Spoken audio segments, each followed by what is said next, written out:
Welcome. My name is Sharon Watta, and this is a class on copyright and related rights. In this class, we're going to talk about copyright, what it is, what it covers, what it does not cover. We'll touch a bit on registration of copyright, a little bit on enforcement, and collective management of copyright. Welcome. Now, what is copyright? Copyright is basically a legal term that describes the rights that a creator would have over their work.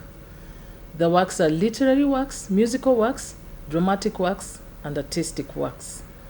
When you talk about literary works, we are talking about books, works that are written, poems, any written material that would fall under literary works.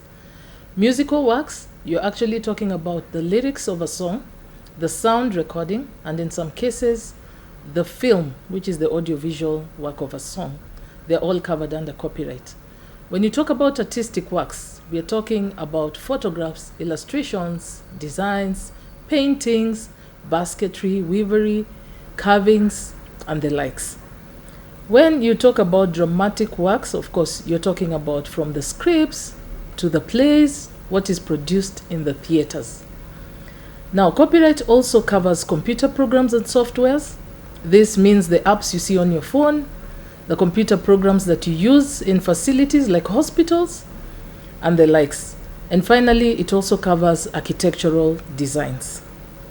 Now, copyright protects expressions of ideas as opposed to the ideas themselves. So copyright does not protect just ideas, just concepts. I have an idea to stand on top of KICC and shoot. That is the idea. That is not protected under copyright. Copyright would then protect the movie you're shooting, the photograph you're taking from on top of KICC. Now, copyright does not, as I said, protect principles, facts, methods of doing something, titles, names, short phrases. That is not protected by copyright.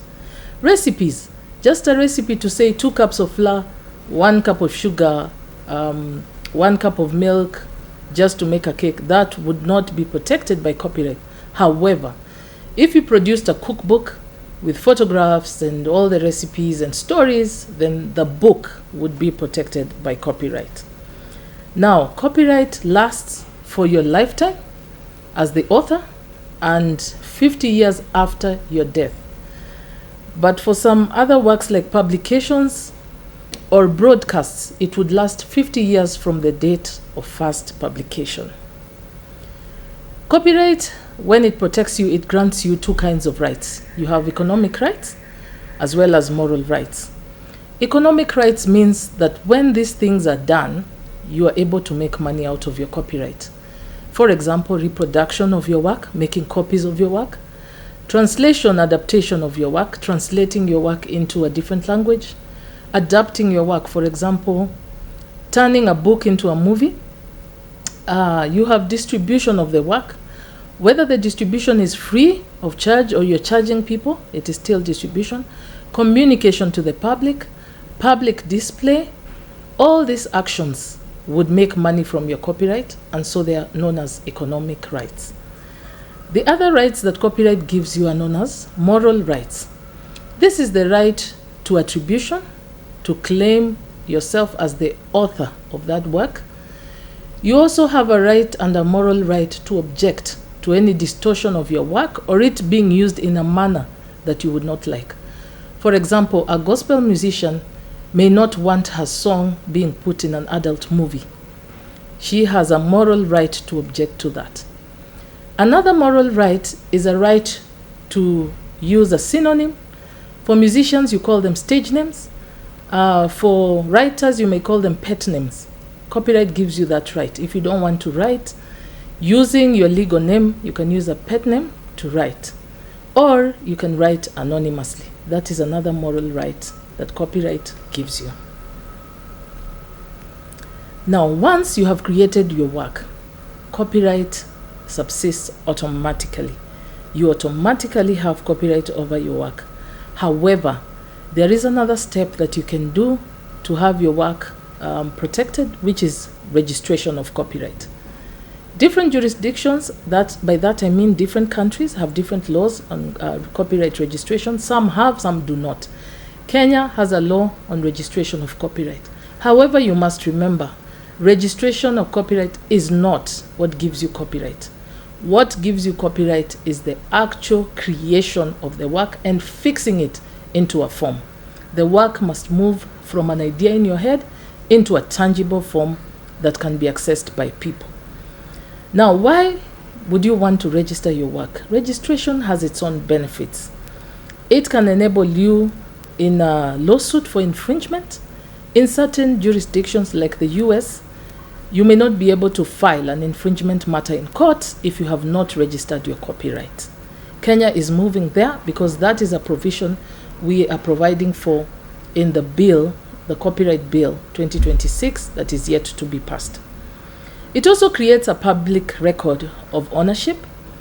Kenya Copyright Board, who is the body that registers copyright in Kenya, has a public record of authors and their works in Kenya. Once you register your copyright, you are in the public record.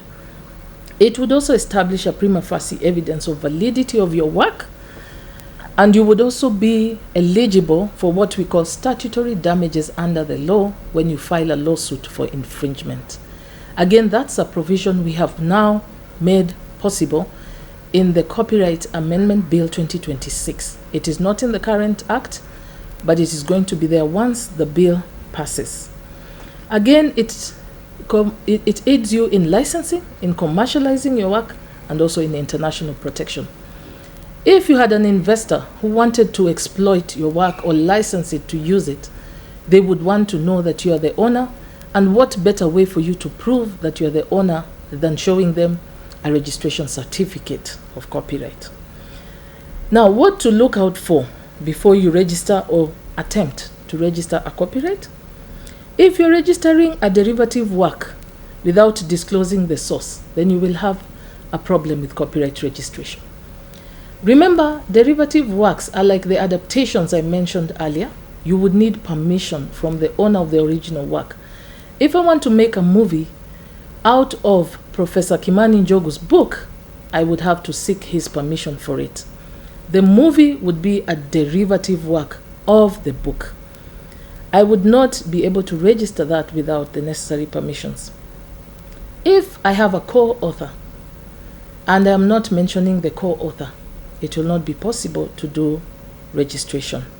I need to mention the co-author and other rights holders within my work. It could be publishers, it could be producers, it could be other performers in a song that I need to mention. Completing the registration process.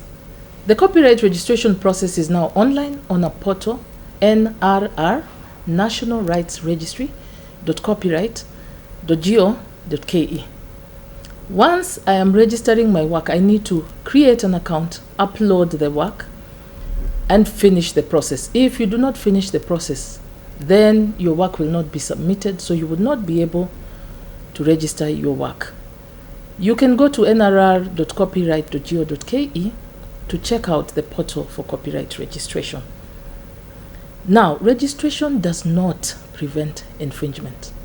Just as we have a law against theft, it does not prevent theft. We have a law against murder, it does not prevent murder. However, when those crimes happen, you're able to go to court and seek justice under the law. In case of infringement, you will still need to report the matter to the authorities. Kenya Copyright Board is one of them. In case of online infringement, you would also still have to issue takedown notices on the internet service provider or online intermediaries so that they're able to take down the work that is being infringed upon on their portal, on the service that they're offering. So remember, registration gives you many benefits. However, it will not prevent your work from being stolen. You also have to be very vigilant. When you put your work online, remember to use technological protection measures. Remember to issue copyright notices. Remember to issue infringement warnings where your work is being infringed upon. And above all, when your work has been infringed upon, remember to report the matter to the authorities. Ownership of copyright. According to the Copyright Act in Kenya, first ownership of copyright belongs to the creator. The creator, in this case, I mean the person who sat down and first created the work. However, in cases where you have been employed, you're under a contract of employment, then the Act provides that copyright belongs to your employer unless your contract says otherwise. In another scenario where it is a commissioned work, then the copyright would belong to the person commissioning the work. For example, I am having a wedding. I am commissioning Miss Concelia Were to come and take photographs in my wedding. She will give me her pricing. I will pay, and she will deliver the photos to me. If it is a commissioned work, I own the copyright. Again, unless we have a contract stating otherwise. Now, two words that people usually confuse a lot when it comes to copyright is assignment and licensing. What is assignment? Assignment is a permanent transfer or sale of your ownership rights of your copyright. The original owner in this case loses control over that work, and this would include a right to publish, for example. If you've already assigned your copyright, you will not have a right to publish your book again. A right to modify that work, you will lose that right. A right to sell that work, you will lose that right. However, remember we said you retain the moral rights in your work. So you have a right to be known as the person that wrote the book. However, you may sell your economic rights to someone and they can make money with that book. Licensing, on the other hand, is a legal agreement where an owner would just grant you permission to use that work in certain ways for a specified period of time. Usually it is in exchange for money. The owner in this case retains their ownership. However, they give you a period of time to use that work. I may license a song to use it in a campaign period if I'm campaigning, and the owner may decide to license the song to me for just 1 year or 2 years for the campaign period. I may use that song in that manner. However, after the 2 years, the license lapses and I may not be able to use that song unless I renew that license. Licenses can be exclusive or non-exclusive. When we talk about exclusive licenses, these are licenses that exclude other people plus the owner from using that work. A non-exclusive license, on the other hand, is a license which will still allow me as the owner to license it to another person or even use it myself. Usually licenses would specify the scope. What can I do with your song? If I have licensed a song to use it for campaigns, then I should not be able to make a derivative work out of it. Duration, how long is the license lasting? Is it lasting a year or 2? It must be very specific in your contract.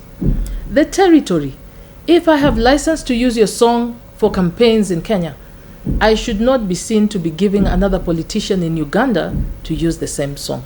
So the license agreement, which is your contract, must specify the territory that we are speaking about. Remember again, moral rights are retained after an assignment or a license. One thing to remember is that every contract must specify ownership of rights. When you don't specify ownership of rights, you're likely going to come into a problem. Now, when your copyright has been infringed upon, what do you do? Kenya Copyright Board has the mandate for enforcement of copyright. However, it also does offer mediation services as a quicker pathway to solving your issue. However, the Copyright Act provides means through which you can complain and get remedy for your complaint. The first means is civil action. You could issue takedown notices, especially where your work is being infringed upon online. You could also go to court and apply for an injunction. This means that if somebody, for example, is producing pirated books They're issued an injunction to stop producing those books. You could also go to court and seek for Anton Pillar orders and other reliefs that the court may be able to give you. Secondly, the Copyright Act also provides for criminal action. It clearly stipulates what infringement offenses are there and how you can pursue that through the courts. However, you would have to come and make a report to the Kenya Copyright Board or go to the police and make a report. Kenya Copyright Board has an enforcement team, which is a team of police officers seconded to the board. They are trained to do investigations.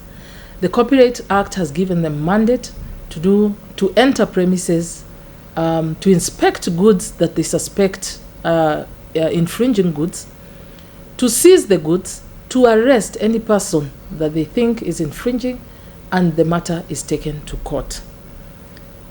Kekobo handles matters involving broadcast infringement mostly. We also handle matters involving book piracy. Publishers come to us when they know where their books are being pirated or where their fake books are being sold, and our enforcement team are able to do investigations and take the matter to court. The Act provides for fines or imprisonment or both where somebody is found guilty of an infringement. We also have a copyright tribunal, which is also a place that you can go to seek relief. However, the Copyright Tribunal has very limited jurisdiction in the current Act. They are only able to listen to matters concerning CMOs, collective management organizations, or issues of registration of copyright. However, Kekobo has made provision in the current Copyright Bill 2026 to expand the jurisdiction of the Copyright Tribunal so that they will be able to listen to matters of infringement and other many matters. We are hoping that this will also decongest the courts. Kekobo is able to do enforcement. However, there have been certain challenges, including resource and capacity limitations. Kekobo has less than 10 police officers in that department that do enforcement around the country. So one of the strategies has been to train our police officers countrywide so they're able to assist whenever we have complaints and issues to deal with. Of course, the lengthy court processes also, that is a big challenge to the enforcement. Widespread piracy in the informal sector, sometimes it's very difficult to curb the widespread piracy. Even when you drive or walk on the streets, many people still sell CDs with a lot of music on it. A lot of books, pirated books, especially educational books, are still in the market. That is a very big challenge. The law awareness, sometimes even the rights holders themselves are not very aware of the laws, of the provisions and what protects them. Sometimes they don't even know what to do or where to go when an infringement happens. Then, of course, there's a gap in digital enforcement, especially when you're talking about online piracy. I think I mentioned CMOs, collective management. What is collective management? Collective management of rights is a mechanism that the law has provided for someone to manage their rights. There are many ways in which creators or owners of copyright can earn from their creations, especially musicians. And so the Act provides that you can have collective management of rights. The Copyright Act provides that you can have one CMO, collective management organization, per class of rights. These CMOs are regulated by the Kenya Copyright Board. It means the Kenya Copyright Board licenses them to operate. The functions of CMOs are: one, monitoring the use of your work, for example, online, for example, in media houses, for example, in restaurants and pubs and businesses, or in matatus. They're supposed to monitor the use of the work. They're supposed to negotiate licenses with the users. They're supposed to issue the licenses to the users. The users then would pay for the license, so they collect royalties. And the biggest mandate that they have is distribution of royalties. The Act provides that they should distribute at least 70% of what is collected. The key rights that are covered by the CMOs that exist in Kenya are rights of public performance, communication to the public, reproduction rights. The right to equitable remuneration was covered but was consequently deleted from the Act after a court judgment. However, we have provided for the same in the Copyright Bill of 2026 and, of course, mechanical rights. In Kenya, we have 3 CMOs that exist around music. Music Copyright Society of Kenya, which collects for rights of authors, composers, and publishers of music. We have Kenya Association of Music Producers. They would usually collect for producers of music. Then we have PRISC, Performers and Audiovisual Rights Society of Kenya, which was called PRISC before. They were collecting for performers, but right now they have encompassed other rights in their mandate. CMOs are supposed to do a lot for their members who are the rights holders, the musicians.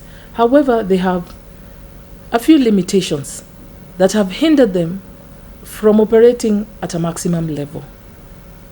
One of it is poor royalty distribution. Up until now, there's no CMO that has ever distributed up to 70% of what they're supposed to distribute. They have had issues of transparency. They have had inefficient collection systems, which makes it difficult for them to do scientific distribution. They end up distributing generally to their members. And we all know you have musicians that are famous, you have some that are not, and so the distribution is not supposed to be equal. They have had persistent governance and management issues. They have also had legal and regulatory disputes, especially with the regulator, Kenya Copyright Board. Now, we're going to look at this scenario and do an exercise. Scenario 1, I want us to think about this. You have a graphic designer.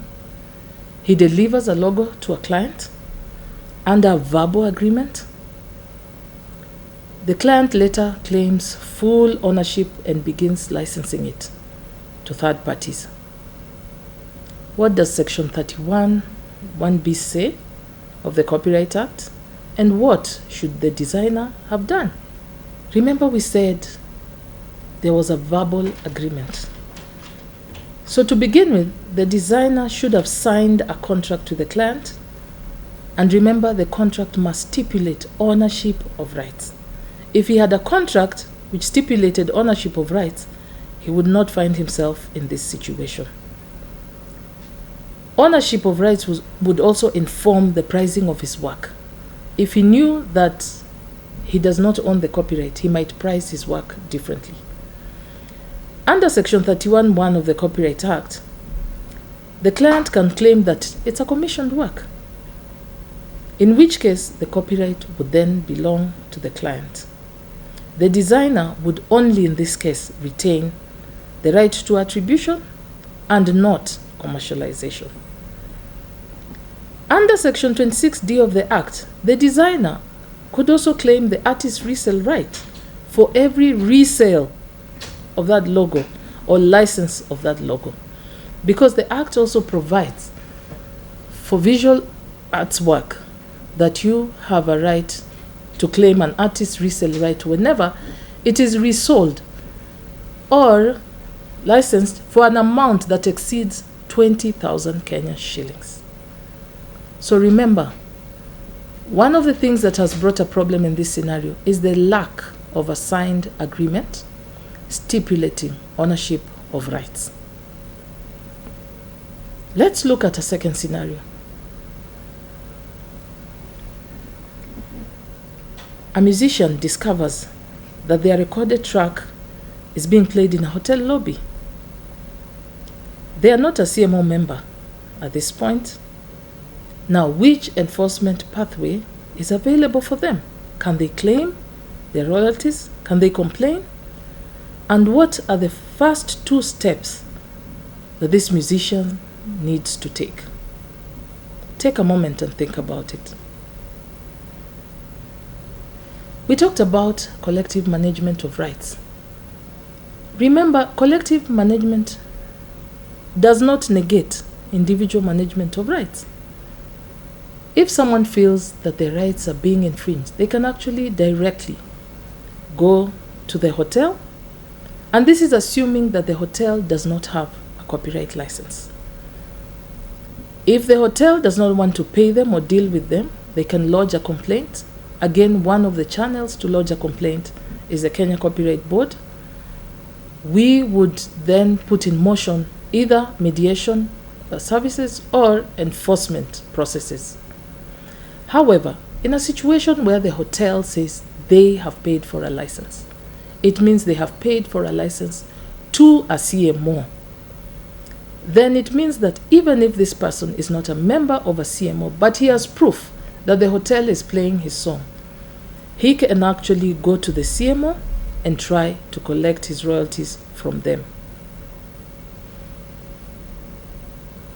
Remember, collective management by CMOs does not negate individual management of rights. It is just that it is used in situations where individual management of rights is impossible or impractical. Because as a rights holder, if you're going to do individual management, you would have to go to all hotels, all establishments, ride in all matatus, listen to all media houses to check whether your work is being played there or not. It would actually benefit you more, and it would be easier to be a member of a CMO and have your rights collectively managed by an authorized organization. Thank you. See you in the next class.